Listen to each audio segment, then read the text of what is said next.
to my channel Spice99. இன்னைக்கு நம்ம பார்க்க போறது சிம்பிளான சிக்கன் ஷாலோ ஃப்ரை. இது செய்யறதுக்கு கம்மி நேரம் தான் எடுக்கும். இது வெரைட்டி ரைஸ், பிரியாணி, நெய்சோர் இது எல்லாத்துக்குமே பெர்ஃபெக்ட்டான சைட் டிஷ். இது எப்படி செய்யறதுன்னு இப்போ நம்ம பார்க்கலாம். இந்த ரெசிபிக்காக நான் 1 கிலோ கோழி எடுத்திருக்கேன். அதில் 1/2 ஸ்பூன் மஞ்சத்தூள், 2 டேபிள் ஸ்பூன் காஷ்மீரி மிளகாத்தூள். இது சேர்க்கறனால நல்ல கலர் கொடுக்கும். நீங்கள் நார்மல் மிளகாத்தூள் சேர்க்கறதா இருந்தால் கம்மியாக சேர்த்துக்கோங்க. 1 டேபிள் ஸ்பூன் மல்லித்தூள், 1/2 டேபிள் ஸ்பூன் ஜீரகத்தூள், சிக்கன் 65 மசாலா 1 டேபிள் ஸ்பூன் சேர்த்துக்கலாம், 2 டேபிள் ஸ்பூன் இஞ்சி பூண்டு பேஸ்ட், 1 எலுமிச்சை சாறு, 2 டேபிள் ஸ்பூன் தயிர் எல்லாம் சேர்த்து மிக்ஸ் பண்ணிக்கலாம்.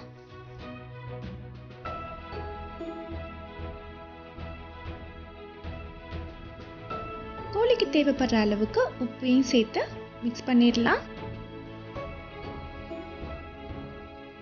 பேன் சூடானதும் இல்லை 3 டேபிள் ஸ்பூன் எண்ணெய் சேர்த்துக்கலாம். நான் இங்கே தேங்காய் எண்ணெய் சேர்த்துருக்கேன். தேங்காய் எண்ணெய் சேர்த்து பாருங்கள், ஃப்ளேவர் நல்லாயிருக்கும். இப்போ நம்ம மேரினேட் பண்ணி வச்சுருக்கிற கோழியை இதில் சேர்த்துடலாம். 5 நிமிஷம் இது நல்லா ஃப்ரை ஆகட்டும். ஒரு சைடு ஃப்ரை ஆனதும் திருப்பி போட்டு இன்னொரு சைடும் ஃப்ரை ஆகட்டும். அதுக்கப்புறமா மூடி போட்டு மீடியம் ஃப்ளேமில் ஒரு 20 நிமிஷம் நம்ம வேக வச்சிடலாம். எந்த தண்ணியுமே சேர்க்க வேணாம், ஏன்னா கோழிலேருந்தே நிறையா தண்ணி விடும். இப்போ நம்ம கருவேப்பிலை சேர்த்துக்கலாம்.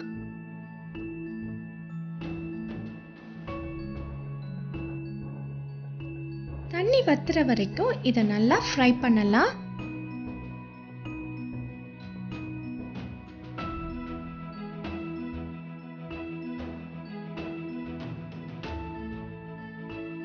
மசாலா கோழியில கோட் ஆகுற மாதிரி நல்லா பிரட்டி விட்டுடலாம்.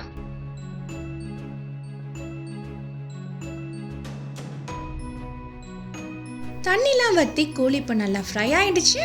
அவ்வளோதான். இப்போ நம்ம இதை சர்வ் பண்ணிடலாம். உங்களுக்கு இந்த வீடியோ பிடிச்சிருந்ததுன்னா லைக் பண்ணுங்கள், ஷேர் பண்ணுங்கள், Spice99 சேனலுக்கு சப்ஸ்கிரைப் பண்ணுங்கள். For instant notification bell button press பண்ணுங்கள். தேங்க்ஸ் ஃபார் வாட்சிங்.